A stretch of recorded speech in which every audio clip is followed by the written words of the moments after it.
This article was originally published in issue 5 of the Archive Journal for Archetypal Cosmology back in 2016.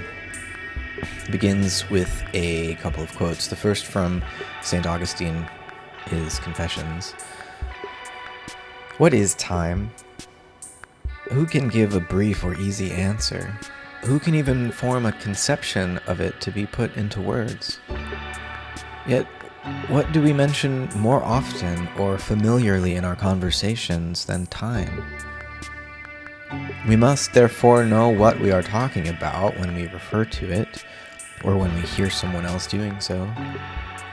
But what exactly is that? I know what it is if no one asks, but if anyone does, then I cannot explain it.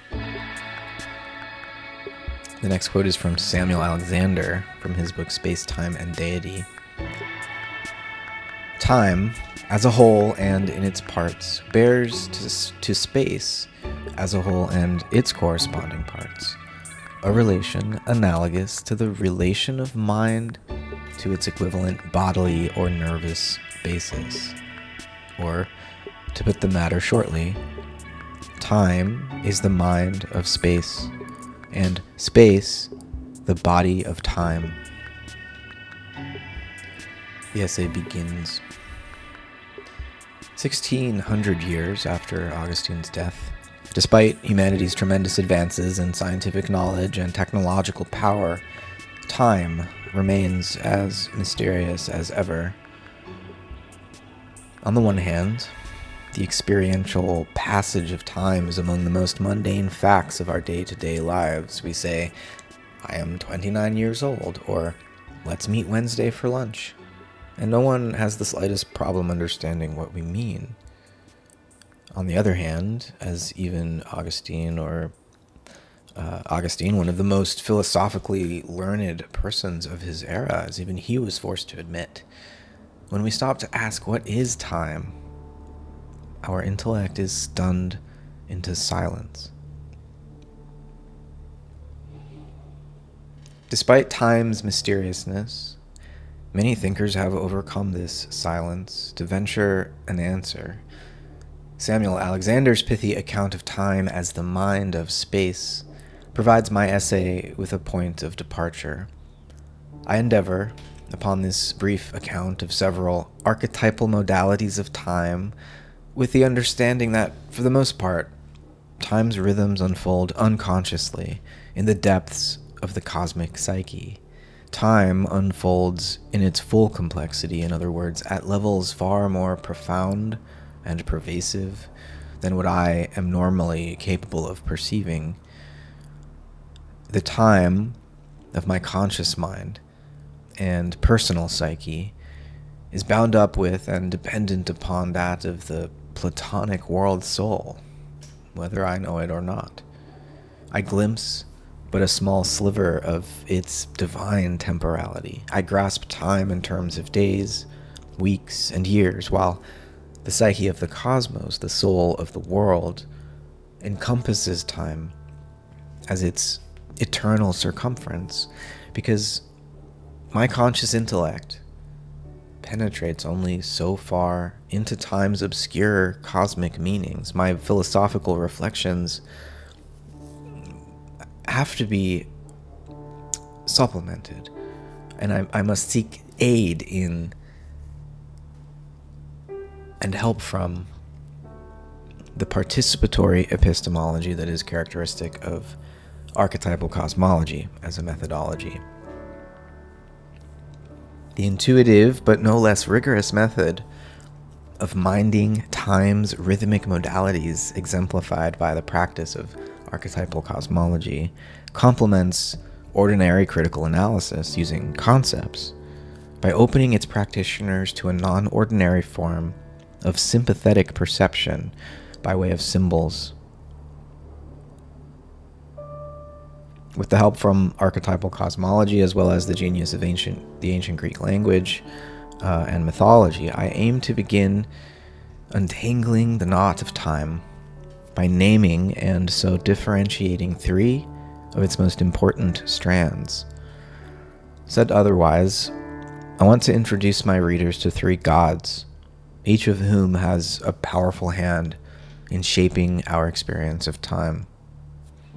Kronos, Kairos, Aeon. To set the stage for their entrance, I must begin with a brief history of the idea of time as it has been understood in the West.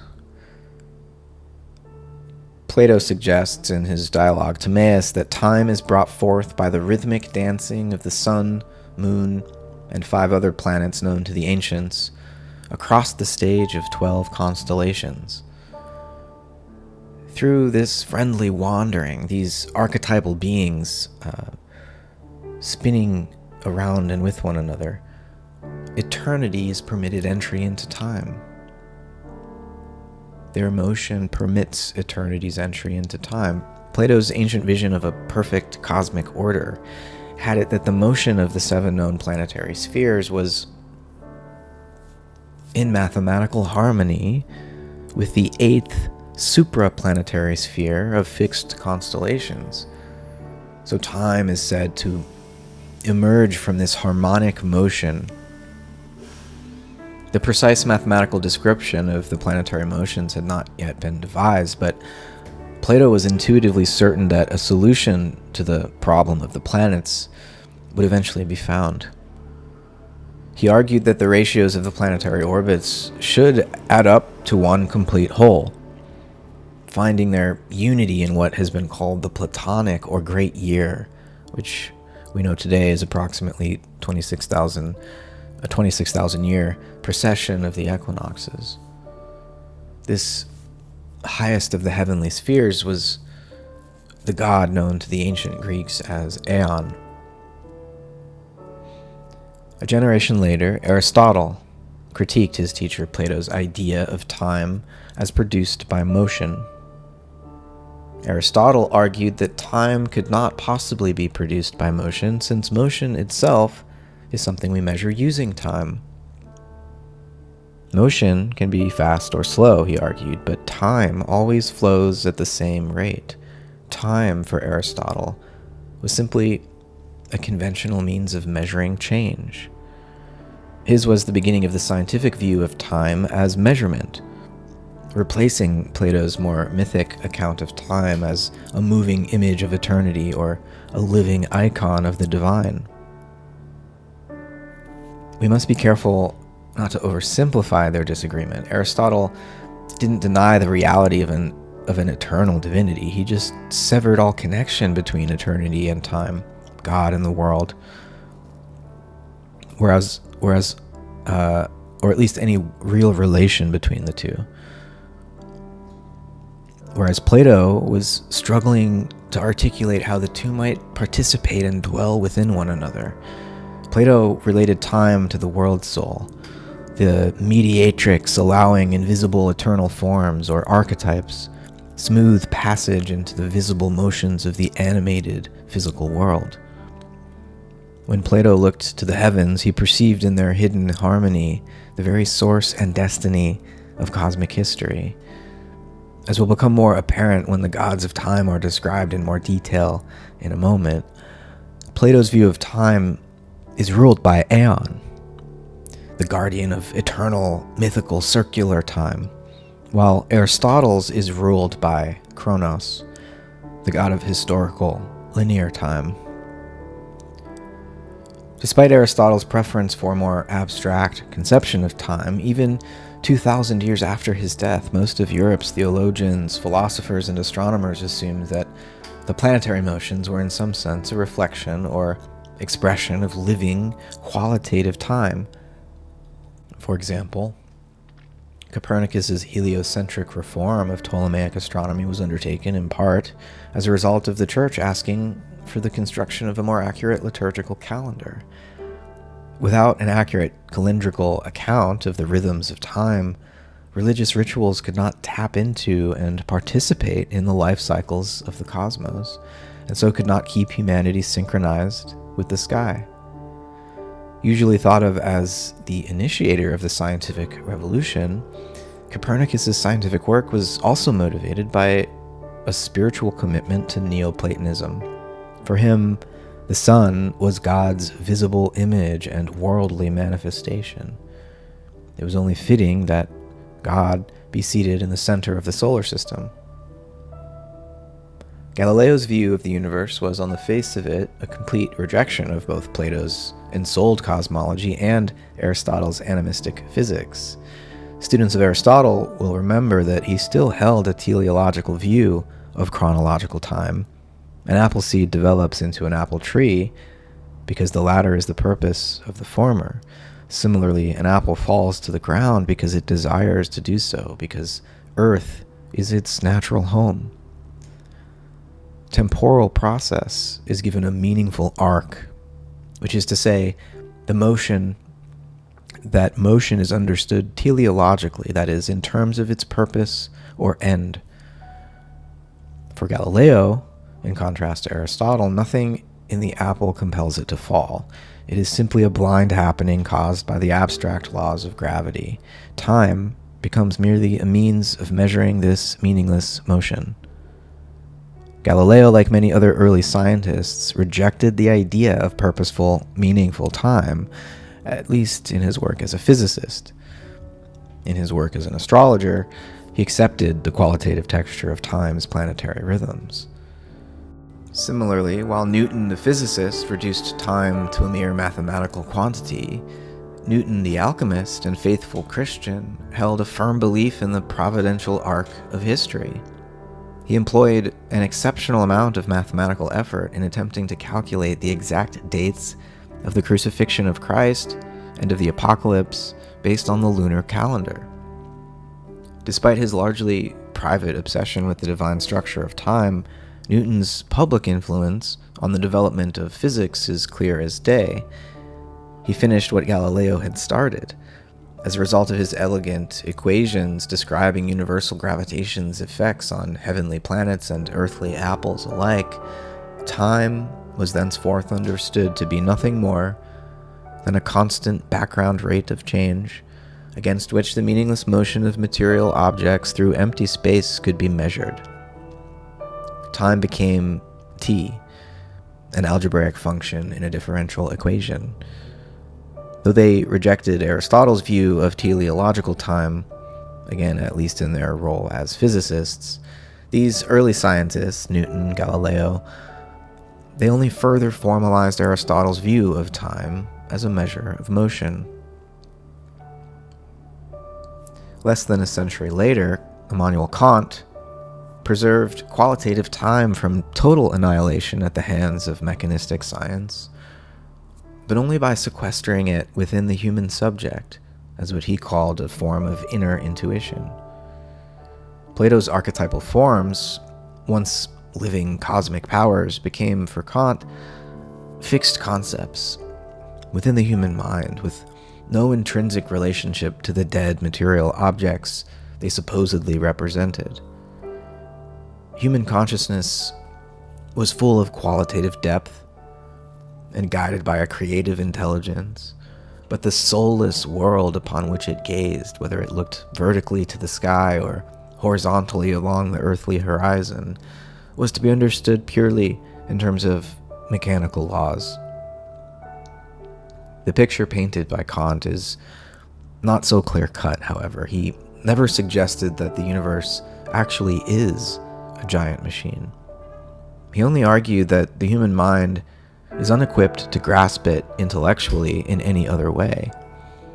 He speculated, especially in the Critique of Judgment, about the possibility of some supersensible ground responsible for the organic formation of the visible world, something like Plato's world soul. But Kant remained, in the end, unable to defend such a view with the science and logic available to him in his day. By the first few decades of the 20th century, the situation had changed dramatically. Relativity and quantum theories exploded the Newtonian clockwork model of the universe with even more force than Copernicus's discovery had shattered the static crystalline spheres of the ancient world. Einstein's theory of relativity superseded classical physics by revealing the intimate relationship between time and space. The observed temporal sequence of physical events was shown to depend on the relative position and velocity of the observer. But still, Einstein's new vision of a space-time continuum ignored the full qualitative depth of time, flattening it into a linear, easily measurable, quantifiable function. The reduction of time to Kronos, initiated by Aristotle, was brought to new extremes by Einstein's still all too mechanistic vision of the cosmos and of human life by proxy. Despite Einstein's well-known spiritual inclinations, Einstein is yet another example of the strange schizophrenic split separating many modern scientists' personal spiritual views from their professional work. Quantum theory overturned the mechanistic assumptions of Newton and Einstein alike, even though Einstein himself contributed to its formation. Quantum theory made possible new forms of empirical, experimental, and experiential participation in the creative becoming of the cosmos. Although change remains slow in some quarters of the scientific establishment, quantum physics has spurred the emergence of an entirely new form of natural science, a form modeled on a view of nature as composed of complex organic wholes rather than simple mechanistic parts. Carl Jung believed that the acausal non-local phenomena discovered by quantum physicists must be connected in some way to the otherwise inexplicable occurrence of synchronicity in his own and his patients' lives. He studied the potential connections together with the renowned physicist Wolfgang Pauli. As is discussed in more detail in a moment, synchronicity is an expression of the modality of time ruled by Kairos, the Greek god associated with the opening of momentary windows of opportunity, openings when the apparent randomness of physical events unfolds as though some cosmic foresight had been directing the show all along. Another famous quantum physicist, Sir James Jeans, had this to say about the quantum revolution, I quote, "Today there is a wide measure of agreement, which on the physical side of science approaches unanimity, that the stream of knowledge is heading towards a non-mechanical reality. The universe begins to look more like a great thought than a great machine. Mind no longer appears to be an accidental intruder into the realm of matter. We are beginning to suspect that we ought rather to hail it as the creator and governor of the realm of matter." End quote. Later, in the 20th century, other new paradigm sciences, such as complexity and chaos theories, have taught us that the physical cosmos is quite a bit more unruly than earlier thinkers, including Plato, let on. Our world is better characterized as a cosmogenesis rather than a finished cosmos, an open-ended creative adventure rather than a closed eternal circle. The orbital periods of the planets shift ever so slightly as the years pass, and the fixed stars are actually other journeying suns, playing host to their own planetary families. Our universe is strange, and measuring time is no easy matter. Even merely chronological time is extremely counterintuitive. A day on Venus, for instance, is longer than a Venusian year. After a millennia-long obsession with the order and measurability of chronic time, humanity is beginning to reawaken to time's other divine modalities. We are beginning to be called to enter into personal and collective psychoplanetary therapy, which is another name for archetypal cosmology. We are rediscovering the soul of time in the archetypal rhythms of the planetary spheres. Whereas the skeptical Kantian consciousness tucked archetypal time away in the private recesses of the human mind, we are coming to recognize that the ideal forms and the archetypal ordering patterns ingredient in the actual occasions of the visible world are not projected upon that world by our consciousness, but are directly perceived as intrinsic participants in these activities. Time is not simply a subjective form of intuition hidden within the human mind. Time is a multifaceted divine power whose meaning-giving rhythms mark the pulse of the cosmic psyche. The planets in particular are the most potent communicative organs from our earthbound perspective of the invisible, because all-encompassing world soul. They, the planets, distill the meaning of time most clearly as they circle overhead, providing a near universal context for all our particular earthly endeavors. So, having briefly traversed the history of the idea of time, at least in the West and at least in summary, we can now turn our attention to the gods standing guard over the various modalities. It is important to remember that in concrete experience, each mode, each god, works in concert with the others. They are co-rulers of time, even if in some moments one or the other gains the upper hand. I only separate them symbolically to help us get a better sense for the archetypal anatomy of time, remembering all the while that, as Wordsworth once put it, we murder to dissect.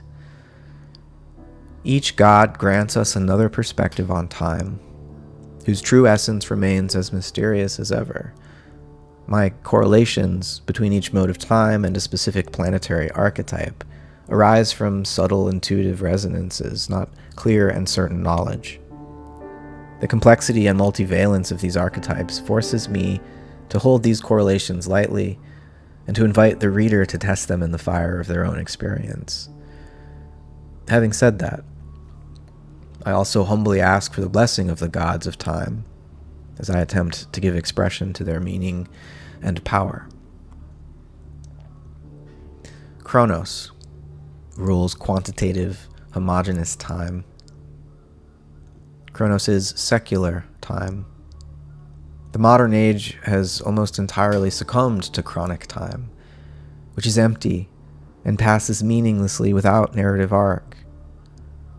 Chronic time is mere conventional measurement, a means of quantifying time, so as to be able to use it as we see fit for our private economic or public political ends. It is time as something to be spent or wasted. Time is money, as Benjamin Franklin put it. Chronic time is time flattened into a grid upon which unremarkable change can be plotted. It is time as materialistic science knows it, where the past is conceived to be ontologically identical to the present and the future, such that there is no creative becoming or teleological unfolding. Chronic time is utterly indifferent to what happens, a passive background rather than an active and interested participant. When ruled by Kronos, time ticks on without regard for the conscious subjectivity apprehending it. Chronic time is ruled by death anxiety. It is the time of the ego and represents the reality principle. Practitioners of archetypal cosmology may recognize chronic time as an expression of the planetary archetype of Saturn. Kairos rules qualitative, heterogeneous, and seasonal time. Kairotic time is full of potential, beckoning us to partake in special moments of archetypal pregnancy. Kairos reveals to us that there are certain times when the world soul attempts to persuade human souls to participate in the unfolding of events in a particular way. Times when a certain mood descends as though from heaven to characterize events on earth. Unlike the indifferent Kronos, Kairos allows for a subject-situation correlation. Kairotic time introduces novelty into the banality of linear chronic time. Kairos represents time as creative advance, to use Alfred North Whitehead's phrase. It expresses itself as unexpected or fortuitous timeliness. One might even refer to the planetary archetypes themselves as kairoi, as principles of timeliness, rulers of the different ways eternity puts on the dress of time. When we ask what time is it, we receive an answer in chronic terms. When we ask, what kind of time is it? We receive an answer in kairotic terms. If Kronos is the time of the literal-minded ego, Kairos is the time of the creatively awakened soul. Archetypal cosmologists may recognize Kairos as an expression of the planetary archetype of Uranus. Aion rules unbounded, sacred, or eternal time. Aeon is time as a moving image of eternity, as an eternal circle that when we contemplate it, grants us eternal life. Aeon is time as experienced by the archetypes themselves, in contrast to kairotic time, which is how our human consciousness experiences the archetypes. Aeonic time is an infinite sphere whose center is everywhere and whose circumference is nowhere. The time of Aeon grants us participation in eternity. It is always present with us, even when we imagine ourselves stuck somewhere on Kronos' timeline or are enraptured with Kairos' timeliness. If Kronos is the time of the ego, and Kairos is the time of the soul, Aeon is the time of the self. Archetypal cosmologists may recognize Aeon as an expression of the planet Neptune. Minding time requires learning to participate again, to collaborate with the stars and planets above in the making of meaningful time here below. Without the Promethean and Orphic aid of planetary astrology, the archetypal architecture of time remains invisible to our mind's eye, its music inaudible to our heart's ear. Astrology makes time sensible, meaningful, and even moral, allowing us to turn skyward for guidance when earthly cues are unclear. The archetypal astrological perspective also teaches that each of us expresses our own time signature. Transits allow us to become aware of how our own psychic rhythms attune to planetary rhythms. Each of our beating hearts is a microcosmic sun, which is to say that we are each at the center of our own microcosmos. Time does not just happen to us, we must help generate its meaningful passage. Only chronic time seems to happen to us, while kairotic time waits for our creative response. Aeonic time dissolves any difference between what happens to us and what we make happen. All three gods, even Kronos, ultimately depend upon our participation before their power can manifest. Whether this participation is conscious or unconscious depends on us. I will bring this essay to a close by offering one practical way forward for our disenchanted civilization. Consider the difference between modern conventional and ancient cosmological calendars. Ancient people tended to have calendrical systems based upon natural or cosmic rhythms. Egyptians, for example, started their year with the periodic flooding of the Nile. Modern people live according to calendrical systems that are more mathematically regular, but bear little, if any, relationship to cosmic time. It was the Roman Empire that introduced the Gregorian calendar we still use today.